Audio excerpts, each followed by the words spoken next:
Hello, everyone, and especially my Indian friends that are watching this.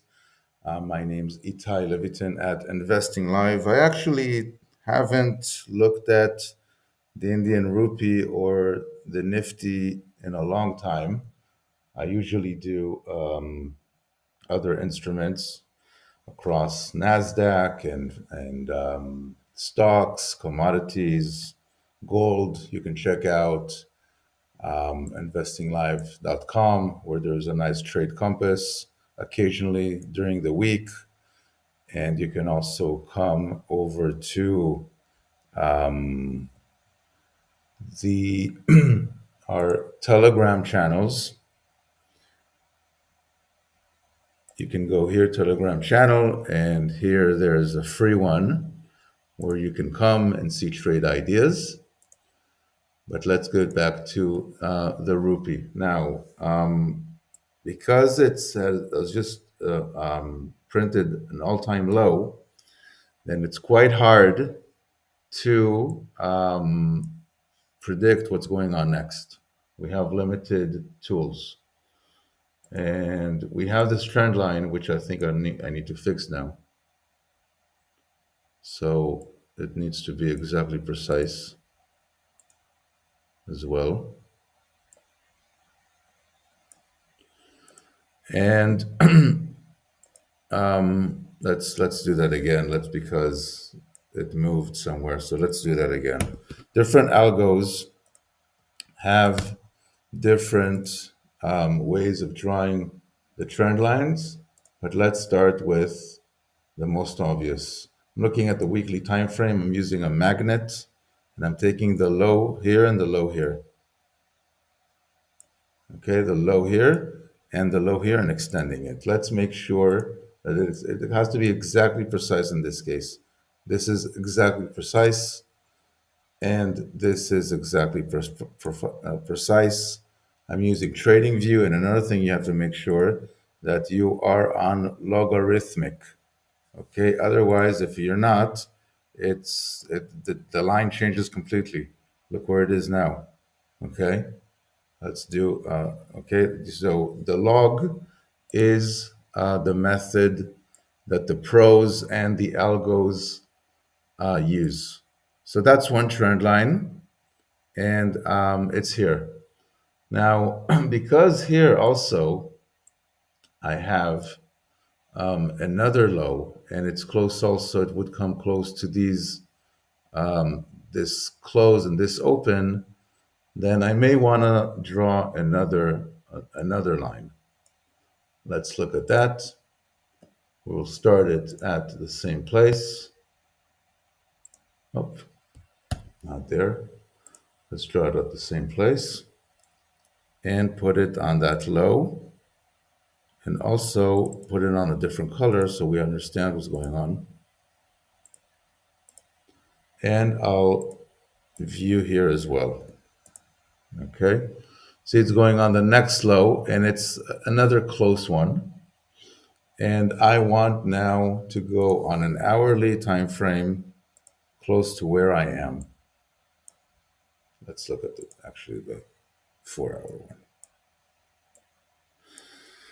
I will see that basically these two lines are coming very close to the 110 round number. See that? If price gets there, then there's going to be other algos. I'm not the only person or machine that's drawing these lines. Some are doing it automatically by scripting. But let's also look at what's called a measured move. A measured move, it's often works because many traders and systems naturally target profit multiples like 2 to 1. So the second leg of a move often mirrors the first. In other words, the pattern isn't just about random copying line, but there's some real trader consistently taking profits in similar ranges and aiming for 2 to 1. So it's creating the repeated move length in price, and the way it looks, I will take this high and this low over here. Okay, and then I will clone it to have it from here, from where the retracement has been done. And it also comes quite close to you take the high, you wait for the retracement, and then you take it again. Okay. And we see it may come, and again, it's an approximate. Okay, remember, I'm now looking at the futures. If you look at spot, you would see something a little bit different, but close to there. Okay. Now, it's not something where I can take a trade or right now, but it's an area. Let's take this, and the width here doesn't matter, just the vertical length. Okay, but now I want to look. This is where I need to start later if it gets there. Look, see, I'm putting this thing now as a possible green, a possible buy. Let's get rid of these. Okay, and the range here is, let's round it up. Okay, 110 to 110.05. Okay, and conveniently, it's also it includes the 110 round number because we humans, we like round numbers, right?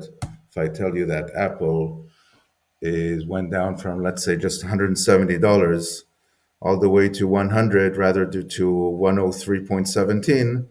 At 100, there's going to be media coverage about it. There's algos that are going to be going on round numbers, and just people like round numbers. That's our brains are about that as well. So here the 110 is also a round number. It's not 100, but it's a relevant round number. So this area is where I will start looking at a possible reversal. Now here I can start using moving averages and my MACD and my whatever you want to be using. Okay, this is planning. This is identifying a place where others may have reason to buy here. Some looking at these long term lines from the weekly, some looking at the measured move, and thirdly, looking at the 110 round number. Those are three good reasons that you should be looking at that as well. More than just going long now at 111.07 because we created an all time low and there's no any sign of the bulls coming back, as you can see. Okay, I'm on the 4 hour candle, but later, and perhaps there'll be, of course, there's a Fed, there's an important Fed talk, and there's going to be some other developments, but it can be even on Friday, December 12th. Okay, boom, it can be like this. It can be something like.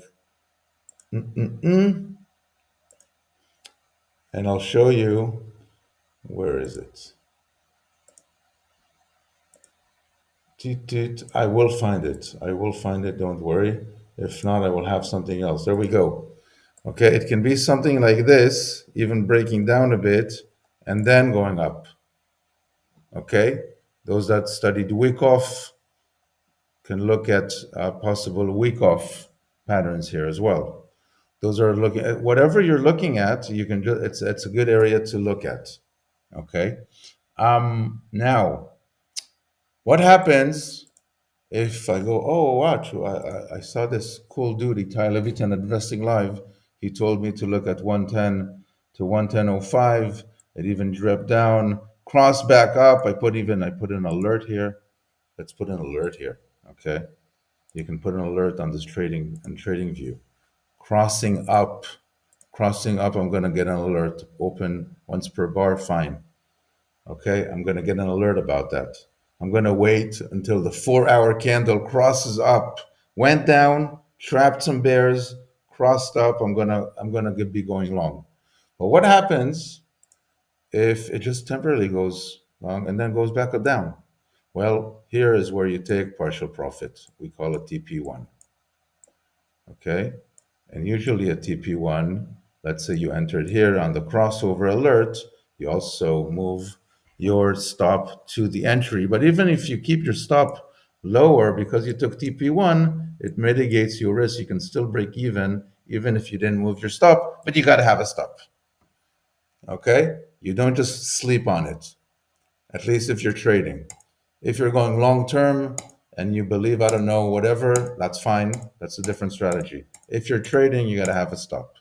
In summary, there's three reasons why the 110 to 110.5 is going to be a possible reversal zones. Doesn't matter about the macro, only technical. Other strong players are probably going to have a reason to buy here, even temporarily.